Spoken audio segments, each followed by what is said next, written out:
Fui na palestra do Arthur Bender. Para quem não conhece ele é o criador do conceito de personal branding, e eu vou trazer uns insights aqui se você também quer saber sobre personal branding e sobre posicionamento. O primeiro ponto que ele traz é sobre autenticidade, sobre sermos nós mesmos.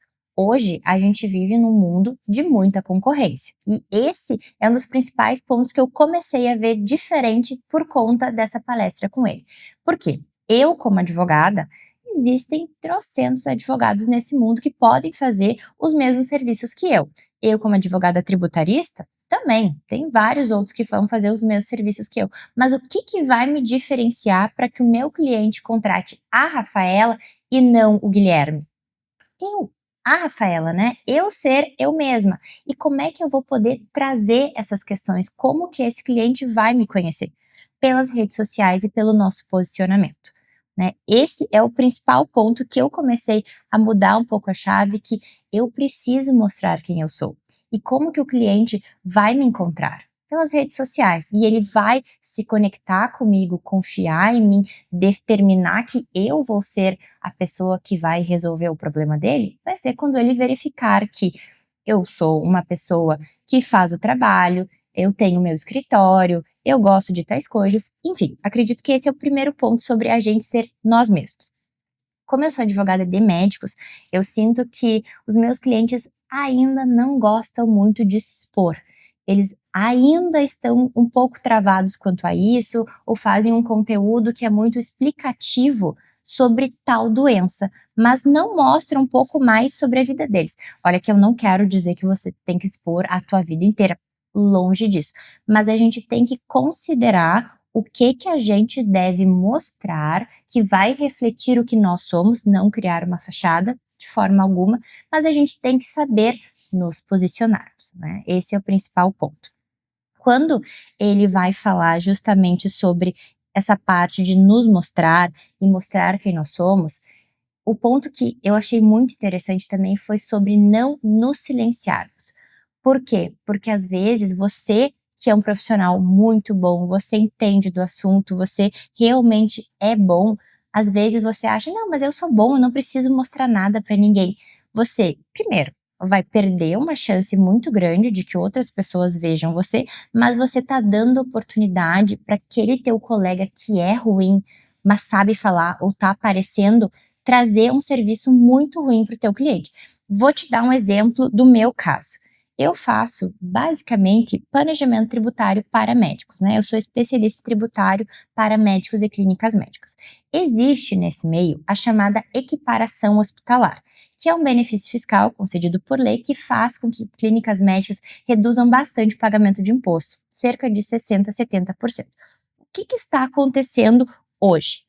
Como é uma tese muito rentável, porque realmente a gente consegue trazer um benefício legal para os nossos clientes, as pessoas, os advogados, começaram a difundir muito essa tese. Então, se você botar no Google, vão ter vários vídeos, vários advogados falando sobre isso. Contudo, quantos desses advogados efetivamente são especialistas em tributário? Metade, talvez? Quantos desses advogados efetivamente já entraram com uma tese, já entraram com esse processo e efetivamente tiveram resultado? Quantos desses já tiveram clientes que passaram 1 ano, 2 anos, 3 anos com essa tese e seguiu dando certo e não tiveram nenhum problema, nenhuma autuação fiscal? Esse ponto eu acho muito importante. Eu vejo que eu tenho alguns colegas, poucos, que efetivamente têm o mesmo posicionamento que eu, que dizem: olha, primeiro a gente tem que verificar quais são os requisitos que essa clínica tem. Não é todo médico que vai conseguir, e não é porque um médico me procurou que eu vou fazer equiparação para ele, porque existem vários critérios básicos. Eu não quero prejudicar esse médico, e eu não quero prejudicar a minha reputação. Um dos meus principais valores é que eu só vou fazer o que é benéfico para os meus clientes. Eu não acho que dinheiro é tudo, né? Existem alguns colegas, não quero ficar falando sobre isso, mas que efetivamente fazem tudo porque querem ter o dinheiro agora. Mas e depois? E a tua reputação depois, né? O que eu já tive clientes que chegaram porque a equiparação feita para eles foi errada e eles me dizem: olha, foi tal pessoa fez isso.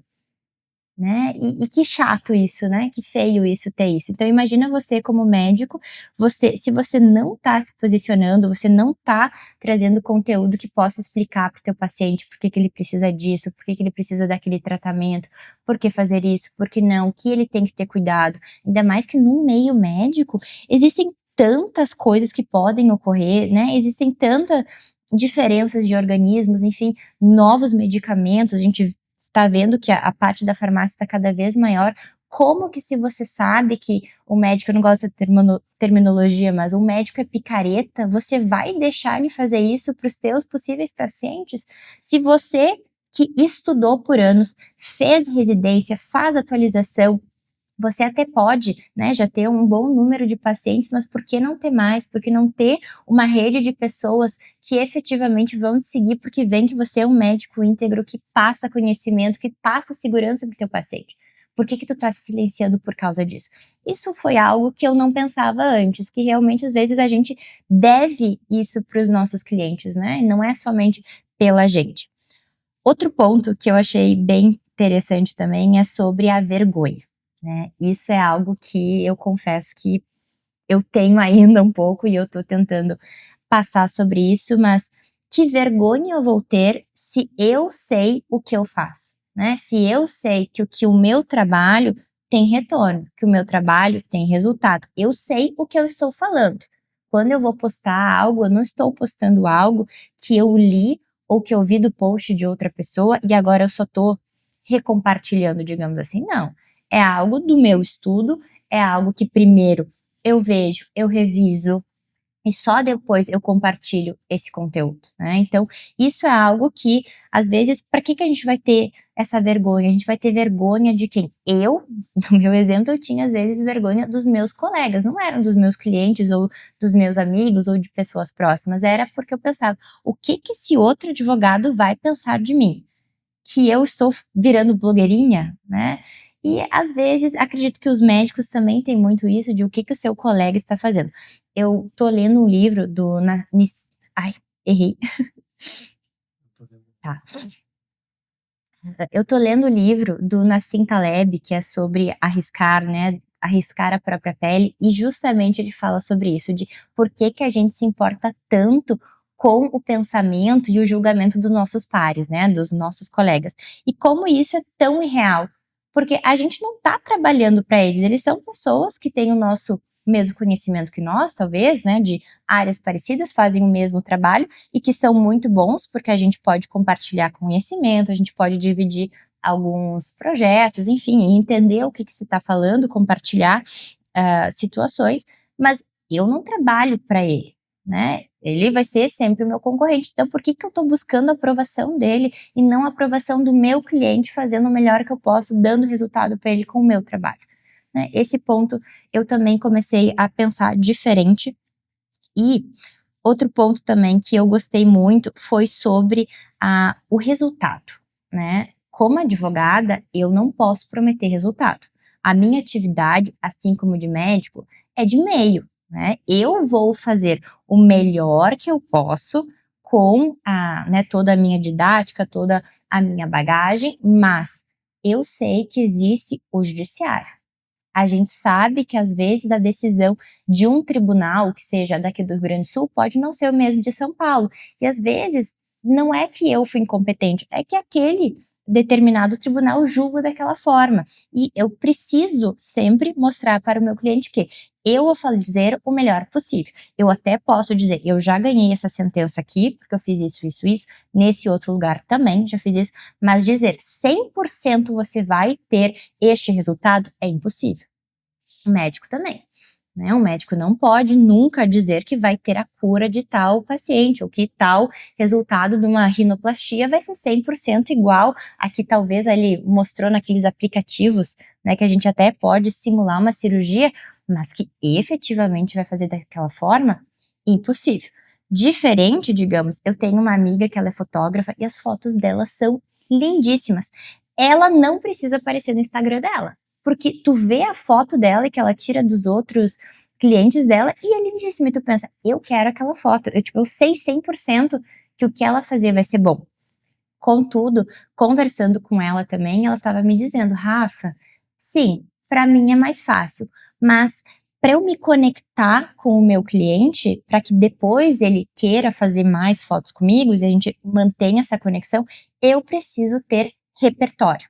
Isso é algo que o Arthur fala também, por isso que eu trouxe esse gancho. Por quê? Porque nada adianta eu criar um branding, né, um personal branding maravilhoso, criar uma façada, mas na hora que eu for atender esse meu cliente, ele começar a conversar sobre coisas que eu falei, sobre coisas que eu mostrei, e eu não conseguir mostrar que sou eu mesma, né? Mostrar aquilo. Eu preciso, um exemplo, eu gosto muito de arte. E geralmente os clientes que eu, né, tenho também gostam. É um tópico que a gente tem em comum, não tem nada a ver com o meu trabalho ou com o trabalho dele, mas é algo que a gente consegue conversar, né? E acaba que a nossa relação começa a virar mais íntima, né? A gente começa a conversar sobre outras coisas, enfim. E isso vai criar uma confiança. Pode ser que ele não tenha uma demanda tributária, ele tem uma demanda trabalhista, empresarial, enfim, mas ele vem perguntar para mim se eu tenho uma pessoa de confiança para indicar para ele. Isso é a melhor coisa do mundo, isso é uma retribuição pelo nosso trabalho gigantesco, né? Então, eu vejo que a gente deve se posicionar sim, mostrar a gente da forma que a gente quer, sermos estratégicos com o que a gente posta. A gente não vai postar daqui a pouco eu em casa lendo um livro de pijama, isso obviamente que não, mas mostrar que eu estou trabalhando, mostrar que eu vou lá em tal cliente, mostrar talvez, né, como eu faço algum cálculo, isso é extremamente importante. E eu, como posicionamento, que foi algo também que o Arthur falou, a gente pode mostrar várias fontes, né? Digamos, essa minha amiga fotógrafa, ela mostra os resultados dela com as fotos.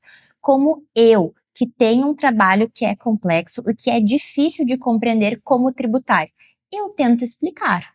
Eu tento fazer com que o tributário seja simples, né? Eu tento mostrar para os meus clientes e dizer: você paga esse imposto porque você paga isso, isso, isso. A alíquota é essa, essa, essa. É assim que funciona o cálculo. Se a gente fazer um planejamento tributário e colocarmos a sua empresa em tal regime tributário, você vai pagar isso, isso, isso. É mais benéfico. Vamos fazer? Dessa forma, né? Eu tenho um cliente que eu acho muito legal, ele é cirurgião de cabeça e pescoço, acho que até já falei sobre ele em outro vídeo. Quando ele vai fazer uma cirurgia, digamos, de retirada de tireoide, ele gosta de pegar um livro e ele pega a imagem, né, da tireoide, enfim, aqui do pescoço, e vai mostrando para o paciente: olha, nós vamos retirar isso aqui, a cirurgia funciona dessa forma. Não tem forma melhor da pessoa entender e se sentir segura, porque ela compreende, mesmo que ela não saiba exatamente o passo por passo como funciona a cirurgia, mas dizer: a gente vai fazer isso, vai ser dessa forma, pode ocorrer isso, tu vai ter o pós-operatório depois. Isso dá uma segurança tremenda. E isso vai fazer com que as pessoas confiem em ti e que elas queiram se consultar contigo, né? Então, eu vejo que o nosso posicionamento é muito importante. A gente está cada vez mais mostrando conhecimento, mostrando a nossa realidade, e isso vai fazer com que a gente traga confiança tanto para a gente, tanto pela nossa classe, para que os nossos clientes possam se conectar com a gente e a gente cada vez mais possa mostrar o nosso trabalho e o nosso valor. Então, para finalizar, posicione-se, conversa aqui comigo, me diz nos comentários qual é a tua opinião sobre isso, se você já conhecia o Arthur, se você concorda, se você discorda, enfim, acredito que o personal branding pode ser muito importante para todo mundo e eu gostaria da opinião de vocês. Tchau, tchau!